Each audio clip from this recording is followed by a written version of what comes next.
but Saumur is on the river Loire. It's a city which is old and it's also very famous for military and horse riding schools. But all around Saumur you have much vineyards, white varieties and red, and mostly single varieties wine.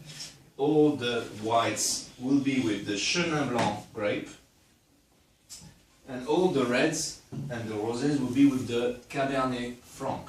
Okay, so it's single varietal wine, also easier for you to identify. This is coming from the 2012 vintage here, and we're going to take this wine and work on some basic tasting techniques altogether. So the idea is to give you tools for you to assess the quality of your wines in your everyday life. Whether you are bringing wine to a friend's place, whether you're having friends over, they bring you wine, or most of the time you have to choose wine on the list of bars, restaurants, especially in a country where you don't speak the language or where you don't know about the wines that are produced in this area. So this can be confusing, this can get you lost, and the idea is to stay at your level where you are now and try to see what are your abilities. And we all have abilities, so we can work on those, train on those, and try to make our way around the wines from the world. You don't need always to have the professional jargon and all the professional skills. You can try to also work on with your own skills. So that's what we are going to try with this wine, and following three basic steps, three important steps in the assessment of the wines. First thing we're going to do, we are going to examine this wine with the eyes. Okay. Number one is looking at the wine. It's not always remembered because you think that wine is all about nose and tasting, but it's also important to look at the wine. Why? We want to look at the color. Yeah, it's very obvious. We want to look at the color, but also at the intensity of that color. Very important. Then we want to look at the brightness. Brightness, how this wine is shining on the surface. And last, we're going to look at the viscosity. Viscosity is what shows when you turn this wine around. You know, soon after you will see like tears or legs, depending on your mood, just going down the sides. And the thickness and the speed will tell you about the sweetness of the wine. So a dry wine will have thinner, faster flowing tears, and a sweeter wine will have thicker tears, sticking like syrup to your glass. Okay? So it is good to compare with two different wines, but still if you look at the tears from this Saumur, they are falling quite rapidly down and joining the rest of the wine. It's simply because alcohol and sugar don't have the same density than water. Simply why you see that happening. Now if you get back to the color now and the intensity of that wine, you have to know that since wine is a living material, it's going to change aspect throughout its life. It's not going to stay the same over the years. And white wines have a range of color through which they go. Okay? They start their lives usually with a very pale intensity in color, something like pale yellow, if not greenish yellow with a watery rim. Okay, so low intensity in color. If you want to use your eyes and you have only artificial light like this, it's good to have a white surface on which you can judge the intensity from above. If you look at this Saumur with this angle, you'll see what I meant when I was talking about watery rim. You see? So it is not really intense in color. It is a bit yellow, but not that much. So we'll probably steal into the view from that wine. So really it's important to know that after that the wines will evolve into golden yellow with more age, and especially if they have been matured in new oak barrels. Okay, the use of oak in white wines does have an impact on the color. So especially new oak, I insist on the new, because the older oak barrels don't have much influence. But the use of new oak will give more intensity to the yellow. So oak Chardonnay is more yellow than unoaked Chenin Blanc, right? Then after that, they all go into the golden with more age. And from golden, they will finally reach amber and brown colors when they are very old. Okay, so that's the color range through which the white wines go. Are they still good at that? Amber and brown? It depends on the wine. It's usually for a dry white, it usually means it's completely oxidated. But for a very sweet wine or for a fortified wine, this could be still very good.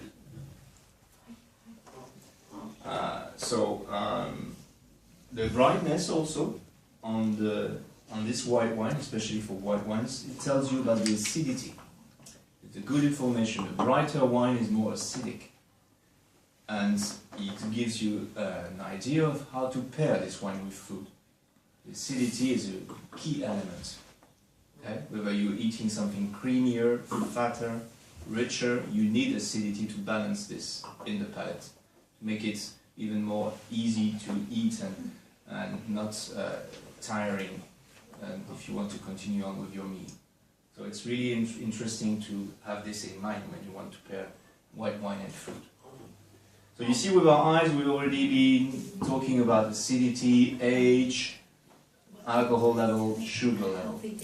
So we need more information, but we're sketching already something here. So next step after the eyes is smelling the wine. And we'll be smelling the wine in two separate ways. One is called the first nose and the other the second nose. Wow, very bright. You need to know what that means. When we refer to first nose, we refer simply to this action. Sticking your nose in your glass and trying to get the first flavors and to store them in your mind. Just store that for a few moments somewhere. And before we smell a second time, we will swirl the wine in the glass. Like this. Okay? Go on and swirl, put some oxygen inside this wine, and okay, and then you can smell a second time.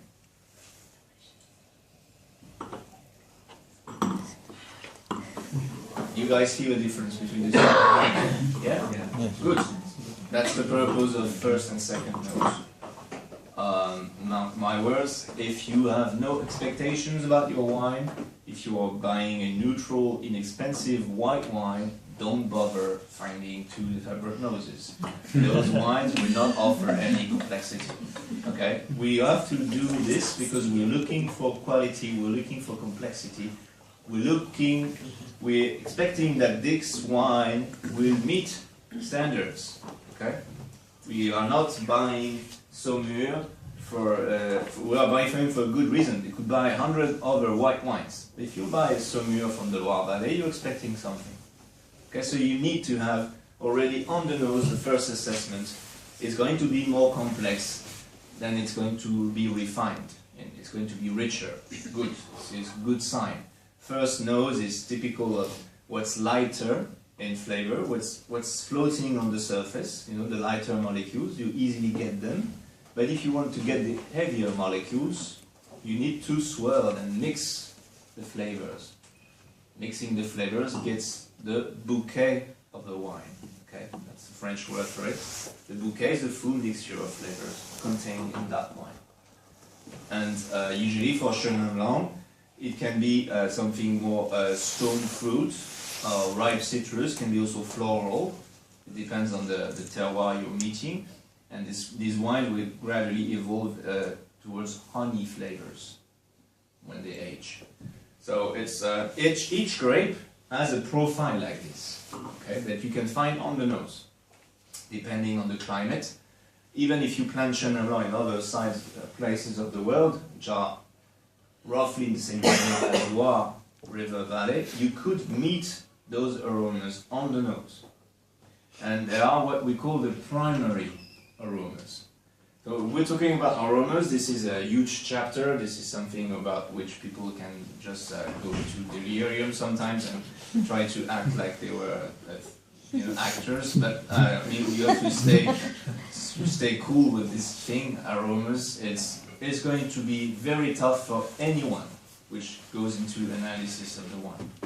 I mean, we all start at the point that we try to smell things and they say, yeah, I smell things that I couldn't tell you the name.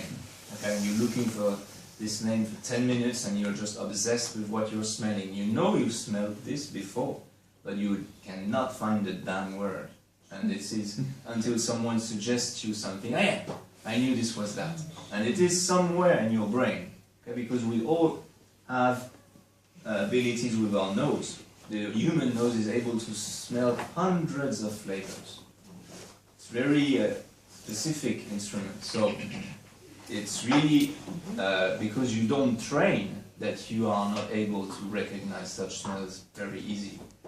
And if professional tasters and sommeliers quit practicing, they lose their abilities. Exactly like guitar players or piano players. If you quit practicing, you lose your abilities. It's always a matter of questioning yourself, challenging yourself every day on. So you keep working on the wines, you never stop. That's why we call that a job, even though it's drinking wine. People think, that's not a job. Yeah, it could be a job if you're obsessed with your results. So it's really what matters is keeping the practice very much alive. And about the aromas, don't try to recognize 120 flower scents, since you're not perfume maker, that would not make any sense anyway. But instead try to use 5 main families of aromas to talk about your wines. For a start, that would be of great help already. You see why. You see, the first family which we use is fruit. All the fruit. Very wide. Then the second one is all the flowers and everything which is vegetal. Next is going to be all the spices. The next will be animal. Don't be afraid. It is just linked with the animal or produced by the animal, such as dairy products in general, but also meat, blood, fur, leather. And finally, the last group is everything that you cook, you grill, you heat, such as caramel, sugar in general, caramel, chocolate, coffee, but also tar, bacon, roasted peanuts, roasted hazelnuts. Someone stopped me. Carry on forever. No, but this is really a wide category also on its own. So getting back to primary aromas, when I was talking about the grapes, they deliver some specific aromas when they transform into wine. Okay? And coming from the grapes are the primary aromas. When using smells versus a wine, is there a difference between a good wine and a not so good wine in terms of the first and second noses? Yes, that's what I said earlier. It's if you what would we be looking for?